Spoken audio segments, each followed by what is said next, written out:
La première revue de presse de l'année, elle est pour vous, Frédéric Vion, tous mes voeux. Mais pareillement, elle est forcément un peu particulière. Aujourd'hui, le 1er janvier, il est d'usage de faire un tour du monde, un panorama. J'ai trouvé une revue, une superbe revue qui fait ça vraiment magnifiquement. Vous allez voir, ça s'appelle tout simplement Terre. Nouveau magazine, c'est le numéro 1 d'une émanation du groupe Terre d'Aventure. Ça nous parle de notre avenir, car n'oublions pas que la planète Terre est à ce jour la seule oasis de vie que nous connaissions au sein d'un immense désert sidéral. Je cite, c'est la première phrase du magazine. Alors, il ne s'agit pas seulement d'une série de très belles photos. Il y en a, vous voyez ici ces deux extrêmes. D'un côté, une zone désertique avec des volcans de plus de 2000 mètres dans l'ouest du Soudan, en pleine Afrique.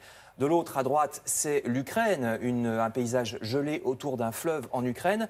Bon, évidemment, quand on présente ainsi dans un magazine de très belles photos des merveilles de la nature, ça nous pousse quand même à réfléchir à ce que notre vie moderne est devenue. Ça nous incite à lever peut-être le nez de nos smartphones où on passe de plus en plus la journée à écrire LOL et à liker des selfies.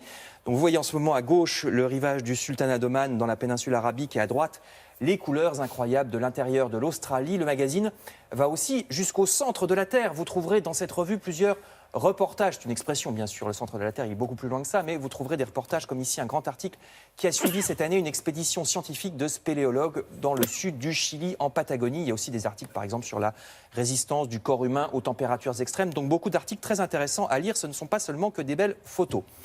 Alors j'ai bien conscience du fait que tout ça fait un peu bobo parisien, l'écologie vue de loin, vous voyez, dans un beau magazine. Pas du tout, il ne faut pas croire que l'écologie est une mode un peu snob comme essayent de s'en persuader ceux qu'elle dérange. Le magazine montre très bien que même dans les pays pauvres, l'écologie est un espoir pour les populations les plus pauvres. Reportage ici en Inde, c'est pas du tout un bobo parisien, mais ce sont des paysans indiens qui nous disent, je cite, « Nous avons fait entrer des poisons dans notre sol et maintenant dans notre alimentation ». Ces paysans nous expliquent pourquoi ils refusent les semences génétiquement modifiées des grandes multinationales américaines. Grâce à des techniques traditionnelles, ils arrivent dans les campagnes d'Inde à obtenir de très bons rendements pour nourrir tout le monde sans avoir recours aux produits chimiques, ce qui au passage leur fait faire des économies. Message aux agriculteurs français qui sont souvent endettés. Vous lirez aussi qu'en Norvège, il y a au milieu de la neige une chambre forte où on conserve les graines du monde entier pour préserver la diversité des plantes. C'est comme un frigo, vous savez qu'il y a de moins en moins de diversité agricole à cause de l'agriculture intensive, donc les plantes du monde entier sont conservées ici. Il y a aussi de la culture dans ce magazine, des gens qui essayent de préserver la culture du monde, pas seulement l'agriculture. Vous voyez ici, superbe reportage en Mauritanie où des familles en plein désert essayent de préserver les livres. Vous voyez la petite photo à droite que leurs ancêtres leur ont transmis, livres dont certains ont plusieurs centaines d'années. Et c'est un combat parce que dans cette région, il y a les terroristes de Boko Haram.